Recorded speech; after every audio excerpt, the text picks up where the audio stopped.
Hello, dear friends. Welcome to another study of the book Courage by several spirit authors through the mediumship of Francisco Cândido Xavier. What a blessing to be with you. And today we will be studying chapter 18 by the Spirit Emmanuel, and the title is Always Show Mercy. Let's see what Emmanuel has for us this morning. Quote, it is said that after Jesus had told the parable of the Good Samaritan, the apostles began to examine the behavior of the characters in the narrative. Because they made strong remarks concerning some of them, Christ extended his teachings further to those offered to the public. He said, Christ said, quote, in truth, referring to our neighbor, in regard to the questions of the doctor of the law made in public, the lesson of mercy has a profound significance. Whoever, emanating love, would go along the road where the generous traveler showed solidarity, he would certainly find abundant reasons to show understanding and help. Besides the wounded man who lies on the dusty ground in clear need of help, this passerby would have shown compassion for the priest and for the Levite, both enveloped in the obsession of selfishness and lacking compassion. He or she would identify themselves with the hotelier, addressing him thoughts of kindness to sustain him in the undertaking of his profession. He or she would feel sorry and pray for the thieves so that they may redeem themselves before the laws of life. And as much as possible, he would help their victim. He or she would offer his or her friendly and active hands to the charitable Samaritan, so that he would not be discouraged in the tasks of goodness. Unquote. And in the presence of surprised companions, the master concluded, quote, to God, we are all blessed and eternal sons and daughters. However, while mercy has not still been engraved in our hearts, in truth, we will not have reached the pathway to peace and to the kingdom of love.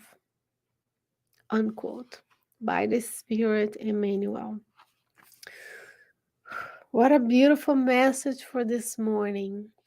As we study to the extent we can understand in this life, the life of Jesus and his parables and his teachings, eternal and timeless as they are, how do we feel about each of the characters in the parable of the Good Samaritan?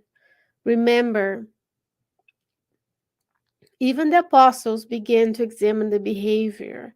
So perhaps we find ourselves justifying the behavior of the Levite that passed along and didn't help because he was ready to exercise his duties in priesthood, or of the thieves that took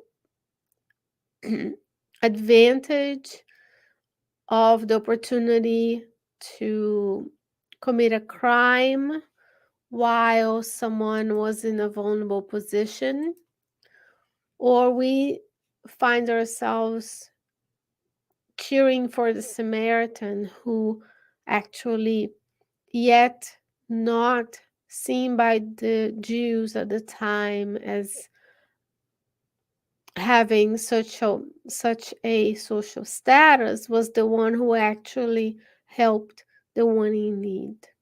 Which one are we? And perhaps we are all of them, depending on which part of our lives we are. So perhaps 10 years ago, you had an an observation of those behaviors, then today you know more. So we have a more understanding observation. And then Christ, of course, said, extended the teachings further than what was in public. Remember, he was talking to many people, and then he directed his comments to his the closest apostles. So he's asking us this morning to show mercy to those who will cross our pathway. He says, the lesson of mercy has a profound significance. I can't believe I'm reading this. It always amazes me that with this Spiritist doctrine, you are actually having the words of Christ in this book. So this is Christ saying the lesson of mercy has a profound significance. Whoever, that might be you and I, emanating love, would go along the road where the generous traveler shows solidarity, we would find an abundant reasons to show understanding and help. We will show compassion for the priest and the Levite, both enveloped in the obsession of selfishness and lacking compassion. You know, maybe the priest was ready to do his duties and the Levite was unable to help as well. We would identify ourselves to the one at the hotel who received the injured anonymous person who was in need of help with kindness and sustain the undertaking of the profession. It's hard to be in customer service, right? Then we will feel sorry and pray for the thieves. How many times we see someone perpetrating a crime in a world of trials and expiations, right? Folks who are dwelling in evil seem to be everywhere, even though we know the majority of what reigns in the universe is goodness. We are the exception. Even in our solar system, there's only one planet of trials and expiation, and this is us. So, how many times we hear of a news or we hear of something that happened and we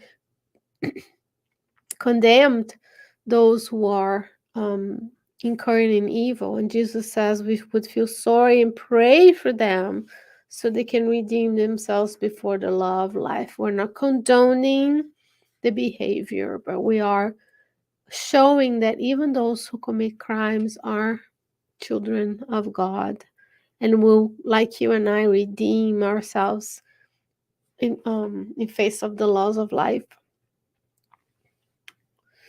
And we would equally offer our friendly and active hand to the charitable Samaritan so that we would not be discouraged in the task of goodness. So, in this saying, Jesus is using he and she or him and self or herself, and I'm bringing it to the first person because I want us to see ourselves in the parable. I want you to see yourself in these words because these applies to our daily lives when we are making use of understanding and help. Banal example, we are the cashier at the grocery store. They are busy, they're frazzled, everybody's getting anxious, and when you get to them, you have a choice.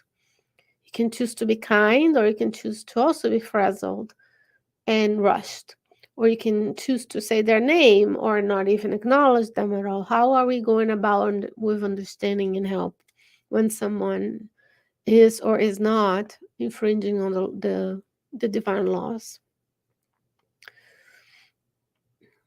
Because at the end he says, in the presence of the surprise companions, the master Jesus concluded, quote, to God we are all blessed and eternal sons and daughters.